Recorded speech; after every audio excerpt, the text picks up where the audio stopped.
بسم اللہ الرحمن الرحیم۔ حضرت صالح علیہ السلام اور ان کی اونٹنی کا واقعہ۔ ناقۃ اللہ کا معنی ہے اللہ کی اونٹنی۔ یہ حضرت صالح علیہ السلام کی اونٹنی کو کہا گیا ہے۔ اس کا ذکر قرآن پاک کی سورت ہود کی آیت نمبر 64 میں کیا گیا ہے۔ ناقۃ اللہ کی اضافت سے مراد شرف و عزت ہے، جیسا کہ مسجد کو بیت اللہ کہا جاتا ہے کہ وہ اونٹنی بھی معجزہ و نشانی کے طور مقرر کی گئی تھی۔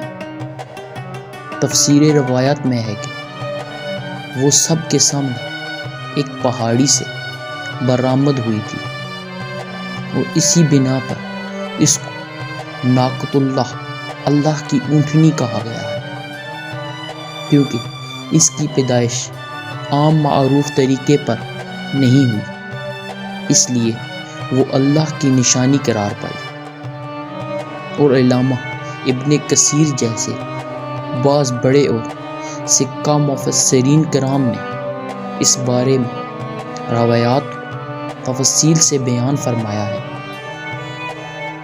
اگر فلاں پہاڑی سے 10 ماہ کی گبن اونٹنی نکال دکھائیں تو ہم آپ پر ایمان لائیں گے۔ حضرت صالح نے ان سے اس کا پختہ عہد لیا کہ اگر ایسا کر دیں تو وہ ضرور ان پر ایمان لائیں گے۔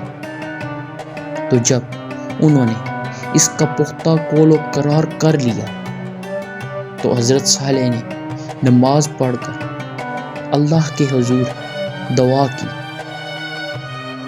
تو اس پہاڑی سے دیکھتے ہی دیکھتے 10 ماہ کی گبن اونٹنی نکل آئی، جس پر اس قوم کے سردار اور ان کے ساتھی ایمان لے آئے، لیکن دوسرے نہ لائے۔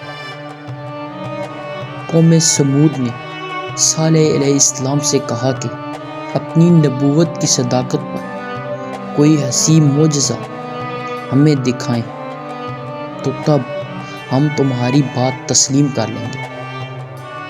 آپ نے پوچھا کیسا معجزہ چاہتے ہیں؟ انہوں نے کہا کہ اس پہاڑی سے ایک حاملہ اونٹنی کو برآمد کریں، پھر وہ ہمارے سامنے بچہ جنے تو ہم سمجھیں گے کہ واقعی تم اللہ کے رسول ہو اور تم پر ہم ایمان لے آئیں گے۔ تو حضرت صالح علیہ السلام نے اللہ سے دعا کی تو پہاڑ پھٹا، جس سے ایک بڑے قد و قامت کی اونٹنی برآمد ہوئی، جس نے ان کے سامنے ایک بچہ جنا۔ اس وقت صالح علیہ السلام نے اپنی قوم سے کہا، اس اونٹنی کو آزادانہ چلنے پھرنے دو، کیونکہ یہ تمہارا مطلوبہ معجزہ ہے اور اللہ کی نشانی ہے۔ چاہے چلتی پھرے اور جہاں سے چاہے پانی پیے۔ اب صورتحال یہ تھی کہ ایک تو اس علاقے میں پہلے ہی پانی کی قلت تھی، دوسرے یہ قد آور اور بڑے ڈھیل ڈھال والے تھے۔ اونٹنی ایک دن میں اتنا پانی پی جاتی جتنا ان کے سارے جانور پیتے۔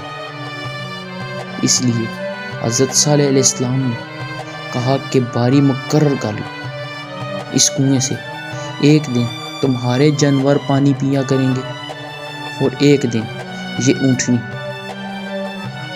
پانی پیا کرے گی۔